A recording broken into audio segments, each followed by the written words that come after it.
श्री शिवाय नमस्तुभ्यम, हर हर महादेव, जय महाकाल। कैसे हैं आप सभी लोग। देखिए 24 अक्टूबर को पड़ रही है विजयादशमी दशहरा, जिसकी आप सभी लोगों को बहुत बहुत शुभकामनाएं। ये दिन आपका मंगलमय हो, आपकी सारी मनोकामनाएं इस दिन पूरी हो, यही मैं महादेव जी से प्रार्थना करता हूं।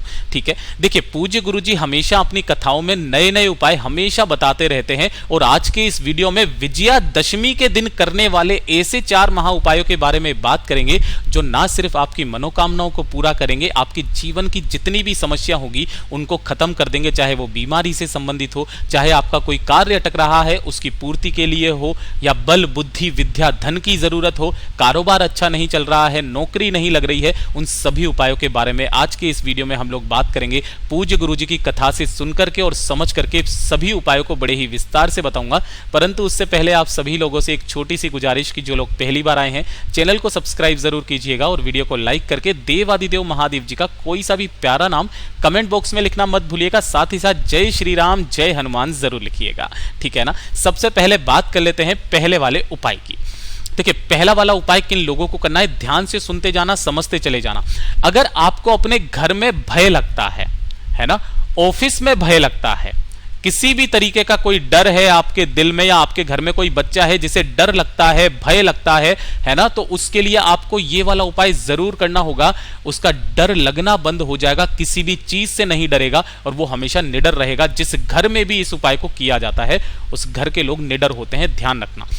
किसी भी तरीके का कोई भय आपके घर में नहीं रहेगा। इसके लिए आपको करना क्या होगा, दशहरे के दिन, मात्र केवल दशहरे के दिन ही इस उपाय को किया जाता है।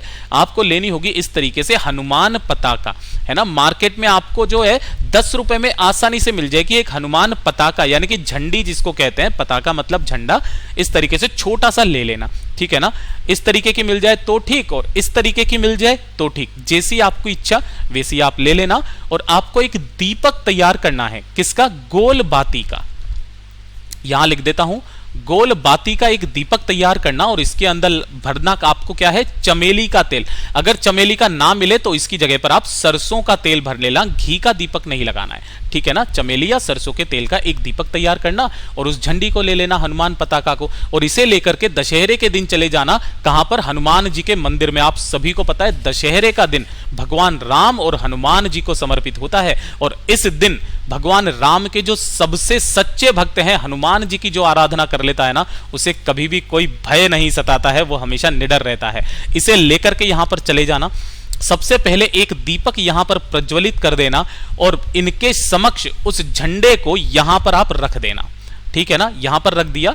रखने के पश्चात आपको यहां पर क्या करना होगा, राम नाम का जप करना होगा। अगर आप नहीं कर सकते हो ना, तो मात्र आपको एक बार हनुमान चालीसा या फिर एक बार सुंदर कांड का पाठ, आप सभी लोगों की छुट्टी होगी, आसानी से आप कर सकते हो। एक बार बस हनुमान चालीसा या सुंदर कांड का पाठ करके इस झंडी को उठा करके हनुमान जी से प्रार्थना करके अपने घर पर लेकर के आ जाना, और घर पर ला करके अपने घर की छत पर इसे लगा देना। आपके घर में लोगों को भय लगना बंद हो जाएगा। आपके कोई भी शत्रु आपका कुछ नहीं बिगाड़ पाएगा। सिर्फ इस झंडी के लगाने मात्र से इतना तगड़ा प्रभाव होता है महाराज, इसे जरूर कीजिएगा। बात कर लेते हैं दूसरे वाले उपाय की, ठीक है। देखिए दूसरा वाला उपाय पूज्य गुरुजी ने हाल ही चल रही कथा के अंदर बताया था। शमी के पेड़ का महत्व क्या होता है। जब कुबेर जी को राजा रघु को धन देना था, है ना, राजा रघु जिनसे रघुवंश बना, है ना, तो उन्होंने शमी के पत्तों को सोने की मुद्राओं में परिवर्तित कर दिया था, और एक शमी का पत्ता 14 करोड़ सोने की मुद्राओं के बराबर होता है। आपको क्या करना है, दशहरे के दिन अगर हो सके तो सुबह सुबह नहाने धोने के बाद में आपके घर पर या आपके घर के आसपास कहीं पर भी शमी का पौधा नजर आ जाए ना, तो उसके नीचे आपको क्या करना है, एक गाय माता के घी का, गाय का घी का गोल बाती का दीपक जरूर लगा करके आना है ना। महादेव जी से कामना करके गोल बाती का, गाय के घी का दीपक शमी के पेड़ के नीचे जरूर लगाना है। लगाने के पश्चात महादेव जी का स्मरण करना है, अपनी कामना कहनी है, और अपनी कामना कह देने के पश्चात यहां से थोड़ी सी मिट्टी आपको उठा करके घर पर लेकर के आ जानी है, और उस मिट्टी को छिटक देना अपने घर पर। आपके घर में महाराज कभी भी धन संपदा वैभव की कमी कभी भी नहीं रहेगी। अगर आपके कोर्ट कचहरी का कोई काम है जो अटक रहा है, कोई कार्य नहीं बन रहा है ना, उसकी कामना करके आप इस उपाय को करना। एक दीपक शमी के पेड़ के नीचे लगा देना, आपकी सारे बिगड़े काम बनने लग जाएंगे।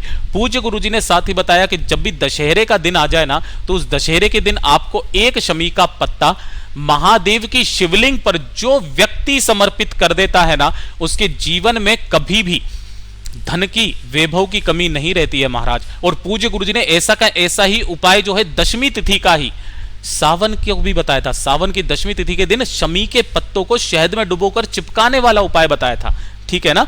ये आपकी धन संपदा को बढ़ाता है और इसीलिए कहा जाता है कि जब कुबेर जी ने इसे सोने की मुद्राओं में परिवर्तित कर दिया था, तो ये सोने की मुद्रा के बराबर होता है।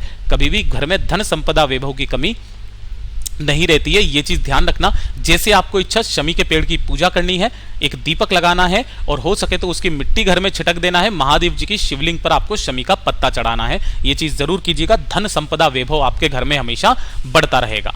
बात कर लेते हैं आज के इस वीडियो के तीसरे महा उपाय की, ठीक है। देखिए तीसरा वाला जो महा उपाय है, ये किन लोगों को करना है, सबसे पहले तो ध्यान से सुनिएगा। यह है बीमारी के लिए। अगर आपके घर में कोई व्यक्ति है, कोई बच्चा, आपका पति हो, आपका बेटा हो, गुस्सा बहुत ज्यादा करता है ना, चिड़चिड़ा बहुत ज्यादा है, गलत शब्द बोलता है ना, चाहे वो पति हो, चाहे आपका बच्चा हो, बेटी हो, कोई भी हो, उस व्यक्ति के लिए आपको ये उपाय करना है। सिर्फ और सिर्फ दशहरे के दिन इस उपाय को किया जाता है। क्या करना है? 31 लेने होंगे आपको बेलपत्र, जो कहीं से भी खंडित, टूटे फूटे ना हो। दूसरे नंबर पर आपको चाहिए 31 चावल के दाने, ये भी कैसे होने चाहिए? अक्षत, कहीं से भी खंडित नहीं होने चाहिए। 1 लोटा ले लेना है शुद्ध जल और इन्हें लेकर के पहुंच जाना देवादिदेव महादेव जी के मंदिर शिवलिंग के पास। सुबह जाना चाहो सुबह चले जाना, शाम को जाना चाहो शाम को चले जाना, कोई दिक्कत नहीं है। उत्तर दिशा, नॉर्थ डायरेक्शन की तरफ मुंह करके खड़े हो जाना। सबसे पहले 1 लोटा शुद्ध जल देवादिदेव महादेव जी को समर्पित करना। किन महादेव जी के नाम से? श्रम्भेश्वर महादेव जी के नाम से, श्रम्भेश्वर महादेव जी के नाम से समर्पित करना। उसके पश्चात जो आपने 31 चावल के दाने और बेलपत्र लिए हैं ना, इन्हें समर्पित करने का तरीका ध्यान रखना।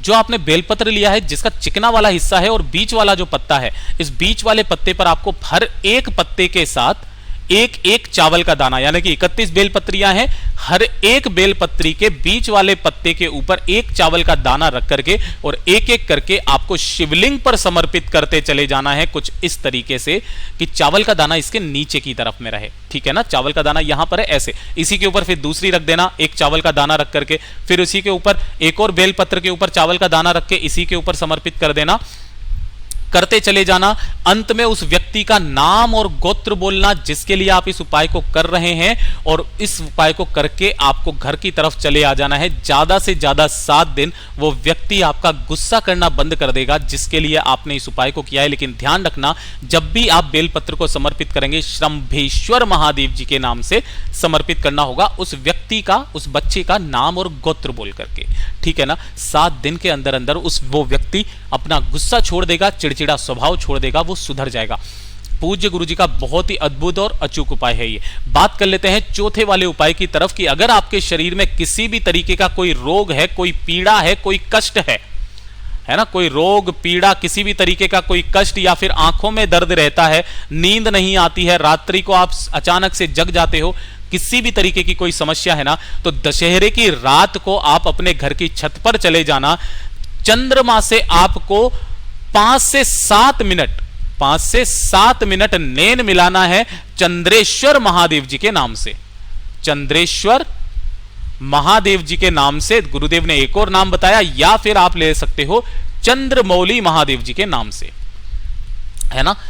चंद्रमौली महादेव जी के नाम से 5 से 7 मिनट नैन मिलाना, अपनी कामना बोलना, वापस नीचे चले आ जाना। ये जो दशहरे के दिन की चंद्रमा की रोशनी है ना, आपके शरीर की सारी पीड़ाओं को, कष्ट को खत्म कर देती है। पूज्य गुरु जी का बहुत अद्भुत, बहुत अचूक उपाय है, जरूर कीजिएगा। तो ये तो हो गए 4 उपाय। अपनी तरफ से 2 ऐसे और उपाय बताने वाला हूं जो कि आपकी सारी मनोकामनाओं की पूर्ति जरूर करते हैं। बात करते हैं आज के इस वीडियो में 5वें महा उपाय की। ध्यान से सुनना, समझते चले जाना। 5वां जो महा उपाय होगा, आपके सारे काम बनाने के लिए, अगर आपका कोई प्रमोशन अटका हुआ है, नहीं हो रहा है, कोर्ट कचहरी का कोई काम है जो काफी समय से आपका अटका हुआ है, उसे करने के लिए आपको ये वाला उपाय करना है। छोटा सा, बिल्कुल छोटा सा उपाय, ध्यान से सुनिएगा।